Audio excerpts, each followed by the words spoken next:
নমস্কার, Biltu sir official YouTube channel পক্ষ থেকে সকলকে জানাই স্বাগতম। আজকে স্ট্যান্ডার্ড 3 বাংলা ভার্সন ম্যাথমেটিক্স অনুশীলনী 9-এর কয়ের পুরো অনুশীলনটা আমি করে দেখিয়ে দিচ্ছি তো সুবিধার্থের জন্য। তো অবশ্যই Biltu sir official YouTube channel subscribe করবেন, পাশে থাকা বেল আইকন প্রেস করবেন যাতে ভবিষ্যতে আপনাদের কাজে লাগে। তো দেখুন এখানে 3-এর দাগে 1-এর দাগে কয় আছে, 3 ভাগের 1 ভাগ নেওয়া হলো। তো 1-এর 3 এরকম লিখতে হবে। 25 ভাগ করে 18 ভাগ নেওয়া হলো, তো 18 25 করতে হবে এরকম। 11 ভাগের 5 ভাগ নেওয়া হলো, 5-এর 11। 17 ভাগের 9 ভাগ, 9 17। সাদা অংশ কতটা? 1-এর 2। তো দাগ দেওয়া অংশ 1-এর 2 হাফ। হ্যাঁ, আর এরপরে আছে 2-এর দাগের আরেকটা আছে, এর দাগ হচ্ছে 1-এর 4, সাদা অংশ 3-এর 4। আর এখানে সাদা অংশ হচ্ছে 7-এর 8, আর এখানে হচ্ছে দাগ দেওয়া অংশ হচ্ছে 1-এর 8। এবার আছে 3-এর দাগের ক। 3-এর দাগের কয়ে আছে ভগ্নাংশ আছে এখানে 7-এর 20, এখানে লব হচ্ছে 7 আর 20 হচ্ছে হর। 7-এর 23, এখানে লব হচ্ছে 7 আর 23 হচ্ছে হর। এখানে ভগ্নাংশ আছে 19-এর 100, 100 ভাগের 19, 19টা হচ্ছে লব আর হরটা হচ্ছে 100। 7-এর 9 আছে, 7 হচ্ছে লব আর 9টা হর। এখানে যে ভগ্নাংশ দেওয়া আছে, এই যে লব, এখানে হচ্ছে লব দেওয়া আছে, হর দেওয়া আছে 3 আর 1, তাহলে ভগ্নাংশ হবে 3-এর 1।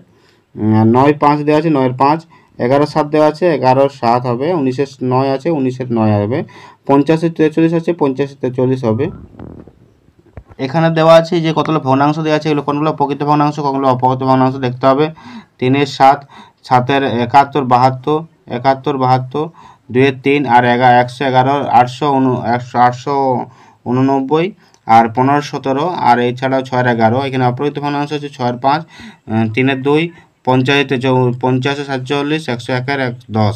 তো এখানে প্রকৃত ভগ্নাংশ কোনটা আছে? উপরেটা লবটা যদি ছোট হয় আর হরটা যদি বড় হয় তাহলে প্রকৃত ভগ্নাংশ, আর অপ্রকৃত ভগ্নাংশ হচ্ছে লবটা যদি বড় হয়, হরটা যদি ছোট হয় তাহলে অপ্রকৃত ভগ্নাংশ। এছাড়া এখানে দেওয়া আছে, এখানে কথায় লিখতে হবে 1-এর 5, 5 ভাগের 1 ভাগ। 9 ভাগের 4 ভাগ হচ্ছে 4-এর 9, আর 7-এর 15 আছে, এখানে 15 ভাগের 7 ভাগ। 58 ভাগের 43 ভাগ। 1 পূর্ণ 5 ভাগের 1 ভাগ। 7 পূর্ণ 2 ভাগের 1 ভাগ। 10 পূর্ণ 10 ভাগের 1 ভাগ। এছাড়াও এখান থেকে আছে মিশ্র ভগ্নাংশ পূরণ করতে হবে। 20-এর 7কে 7 দিয়ে 20কে ভাগ করতে হবে, ভাগ করলে হবে 2 পূর্ণ 6-এর 7। আর এখানে 23কে 19 দিয়ে ভাগ করব। 23কে 19 দিয়ে ভাগ করলে 9 2 18, 5 রয়েছে 5, তাহলে 2 পূর্ণ 5-এর 9।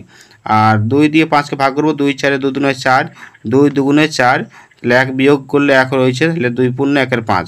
এছাড়াও আছে 1-এর 7, 13 7 আছে, 7 দিয়ে 13কে ভাগ করলে কী হবে? 1 7 1 7, 6 রয়েছে, বিয়োগ করলে 1 পূর্ণ 6 7। আর এখানে 11 3 আছে, 3 দিয়ে 11কে ভাগ করলে 3 3 9, 9 10 11, তাহলে 3 পূর্ণ 2-এর 3। এটা হচ্ছে স্ট্যান্ডার্ড 3-র বেঙ্গলি ভার্সন ম্যাথামেটিক্স।